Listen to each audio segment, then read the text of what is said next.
What's up, everybody? Happy Wednesday. Hope all you're having a great day so far today. Getting into this episode, GH.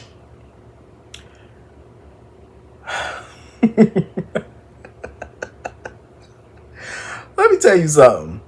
I ain't even mad at it that Sonny and Ava are about to go to war. I'm not mad at it. I'm happy that they're going to war. Good. That's how it's supposed to be, in my opinion. Ava and Sonny are those two, they're the type of people that should never be friends. They should have never been cohabitating, nothing. They shouldn't even be smiling in each other's face. I was so happy. I ain't like the way he slammed that door in her face. I felt like, all right, you're doing too much now. But they should never be cool with each other. Cordial for the sake of their daughter, sure. Cool, happy, smiling in each other's face, acting like one big old happy ass Brady Bunch family. Nope. Nope. After everything that happened between them, it should never be that way. And I am so happy that Ava is finally bringing those fangs back out.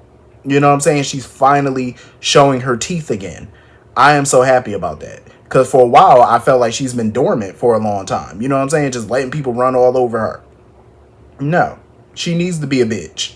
That's how she needs to be. That's what I know her to be. I love it. That part I love. Them fighting, I like that. Because I knew Ava wasn't going to take this line down because Sonny done lost his damn mind. I mean, he was right for kicking her out. Don't get me wrong. I agree with him on that. He was right to throw her out. But to sit there and tell Trina, oh, I'm going to have my lawyers tell Ava to expect my lawyer to call because I don't feel like a hotel is, suitable or whatever for our daughter. I agree with Ava. How the hell you gonna sick a lawyer on her talking about the hotel is not suitable when you just kicked her out the damn penthouse 5 minutes ago? You literally just put her out. How is she supposed to find a place to live that fast? Even wealthy people, yeah, she got money. You know what I'm saying? But rich people don't live just anywhere. You know what I'm saying? Like, they're not just gonna rent or buy any old type of home. It's not gonna happen. You know what I'm saying? Rich people are very picky about where they live. Broke people are kind of picky about where they live. Like, come on now. I would be picky about where I live. Like, most people want a certain type of bedrooms in their house, certain bathrooms in their house, certain yard. You know what I'm saying? Certain neighborhood, certain zip code. You know what I'm saying? Like, no. You expect her to find a new home in a day? It's not going to happen. I'm glad Ava gonna fight it.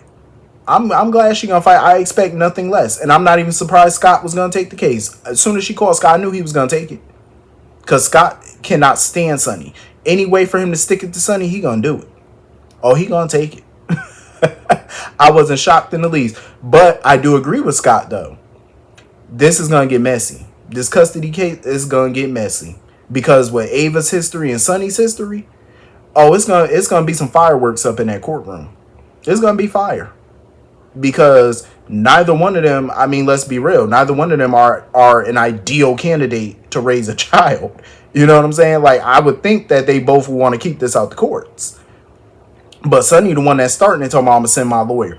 No, that's not a wise move, I feel, on Sonny's part, especially when he's getting less dose of his medication, because Ava got that little card up her sleeve, and she's going to exploit it. She definitely gonna use it. She gonna use every little trick she got up her sleeve to turn him every which way but loose. I don't think this is a game Sonny wants to play. You know what I'm saying? Because you don't want to go to a courtroom. Judges can be very unpredictable. So I don't know if that's the right play on this one. But it's gonna be entertaining. I don't want to see them mess up Ava and Trina's relationship. I really don't.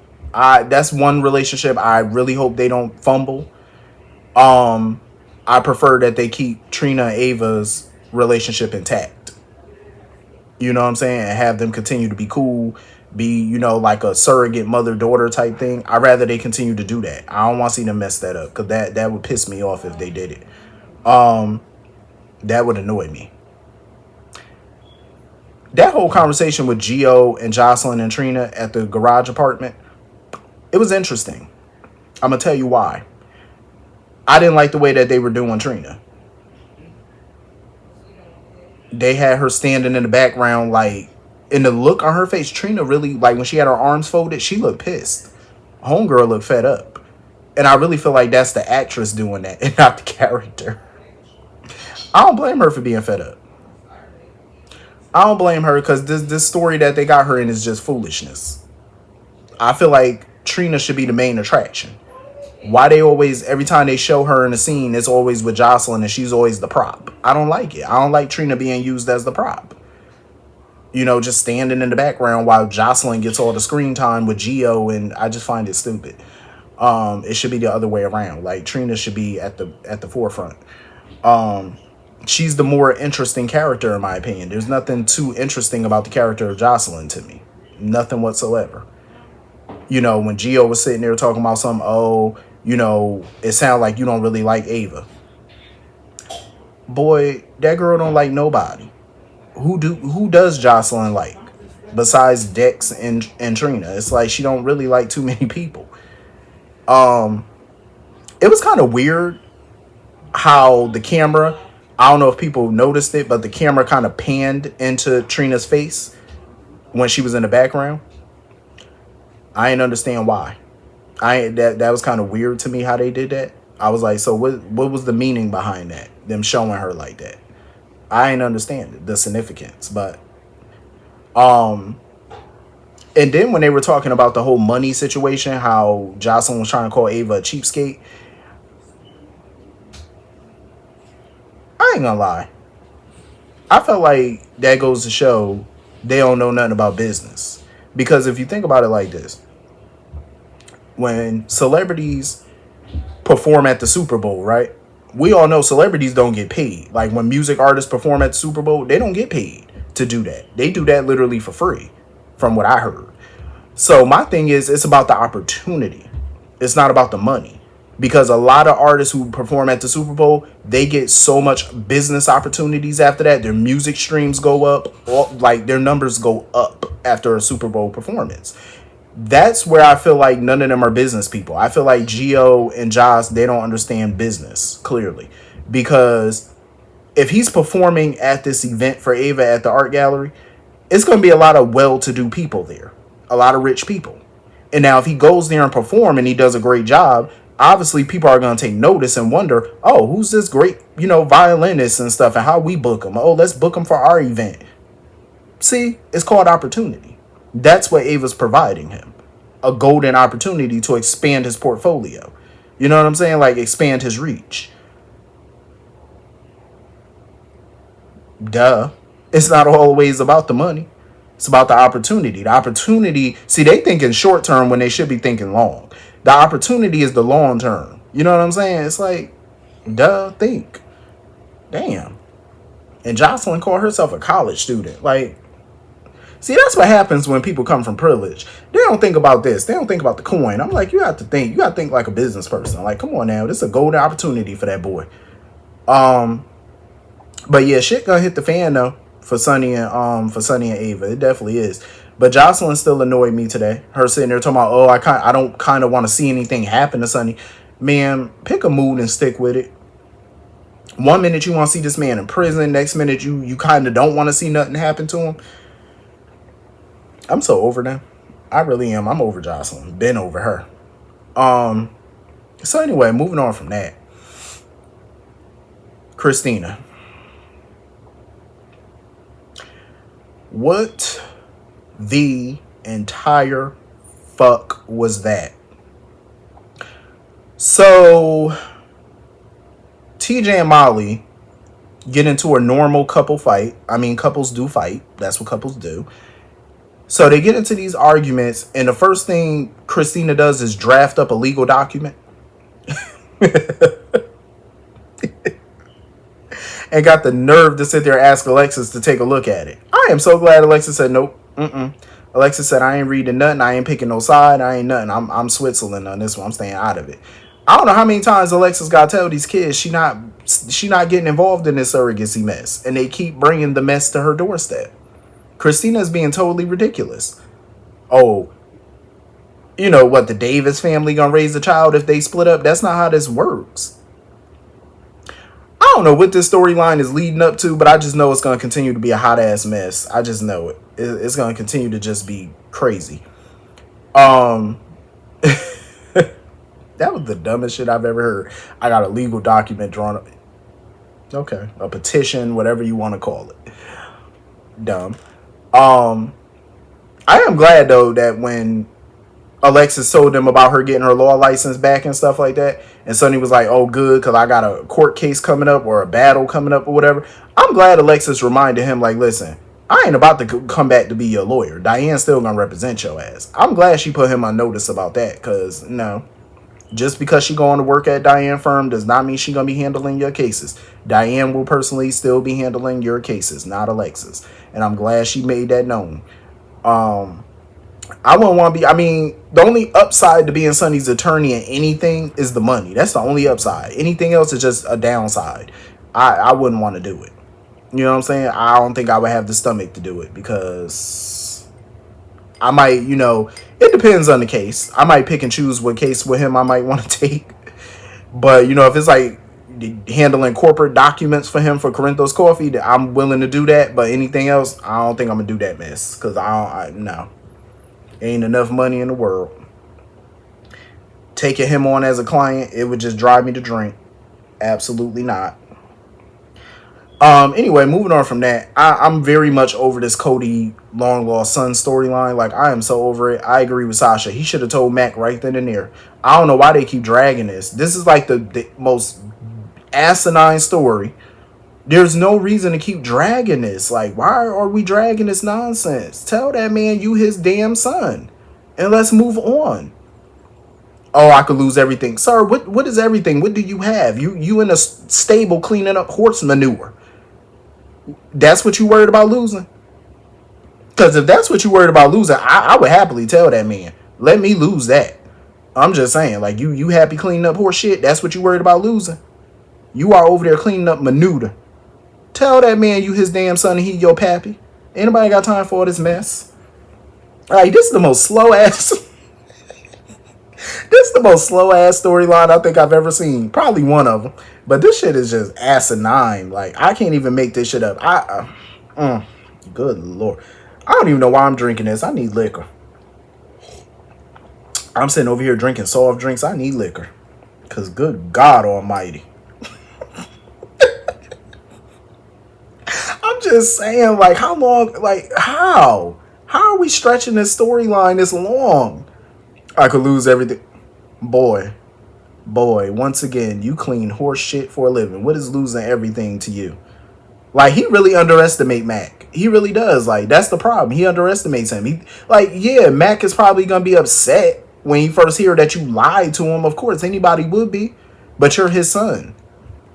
He don't know Mac that well. Like, Mac is a very forgiving person. You know how come on. A lot of people has done Mac wrong and he forgave. Look at him and Felicia. You know what I'm saying? Hell, at one point Felicia did him wrong. He forgave her and remarried her. And look, they happy as ever. So tell that damn man. And let's move on from this bogus ass story, please. It's been going on far too long. Let's move it along here. I really just don't even care about this story at this point. Like, I don't. Like, I care about it partly because of Mac, but another part of me just don't. It's like, it's dragging too much. Like, every scene that we see with Cody and Sasha is always talking about this damn secret. It's stupid. Like, move on. Let's go. So anyway, moving on from that. I always love Tracy scenes with BLQ. I love Tracy scenes with everybody. Like, she could literally stand in the Quartermain living room with a mop. And I would love that scene. That's how good Jane Elliott is. Like, she got chemistry with anything and anyone. She could sit there and talk to a photo of Edward and Lila, and that shit would still hit. I do agree with Tracy, though. Like, BLQ is better than me because, I mean, I understand it's a lot of drama going on, but giving up a nice-ass trip to Italy. I mean, don't get me wrong, BLQ doing the right thing, but I mean, you talking about a trip to Italy, though. I'm like, wow. Don't get me wrong, like, it's going to be there. Italy is always going to be there. They got money. They could always go. But it's like, damn. Italy in the summertime? I could imagine how that shit look over there during summer. Like, But I like the way BLQ handling this, though. She really handling all this with grace and class. You know, she's not thinking about herself. You know, she's thinking about what she can do to help. She hasn't made this about her and how this is going to affect her. I love that. Because you probably wouldn't expect that from her. You know, BLQ ain't never been one to shy away from being selfish. So it's good to see her be selfless, and be there for her husband and his family and take on that huge responsibility. But she was tripping though when she was talking about, her and Chase could get, a bigger place or whatever, their own. I'm sorry, but if I got an offer to stay at the mansion and I didn't have to pay no bills up in that motherfucker, I'm staying. Like, I'm just saying, like, you know how much money they could save? And that's what baffles me about people that live in that mansion. So Monica pays everything in that house? Because, I mean, you got a bunch of adults living there, and all those adults make money. So are they all chipping in on the utilities, on the property tax, on the monthly maintenance? Because that's a mansion. Like, I'm pretty sure it costs a fortune to maintain that place every month. So Monica just writing a check for all of that? Or are they all chipping in? Like, I'm just saying. But either way, it's like, I would want to stay there. It's a big home. Would I need to go buy another big home for that me and somebody else got to pay for? When we don't have to over here. Like, I'm just saying, I would gladly stay. It is a lot of people in that house, though. A lot.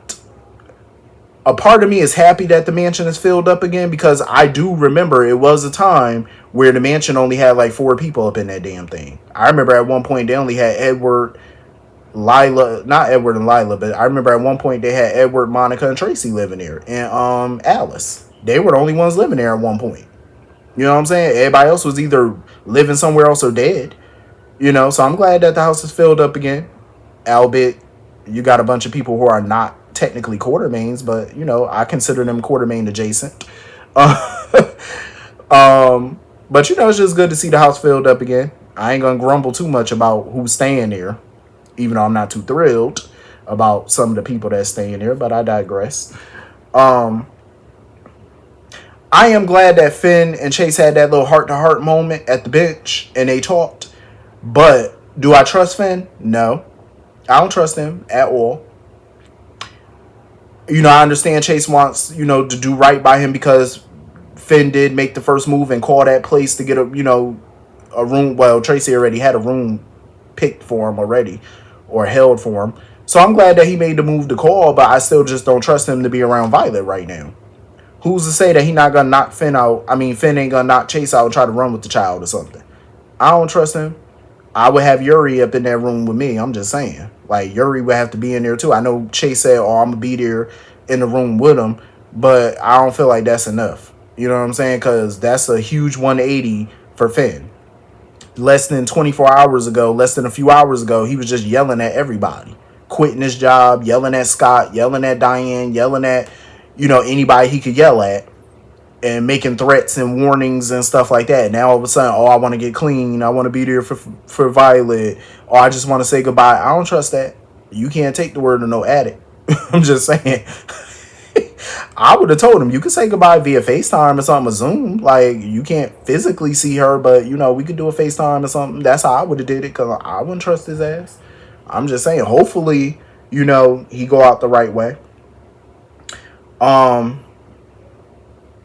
I was hoping, though, when I found out Michael Easton was leaving, because that was quick. His last air date is tomorrow. I was hoping they at least would have brought Hayden back. You know what I'm saying? Like, get Rebecca to come back as Hayden or whatever to wrap that up.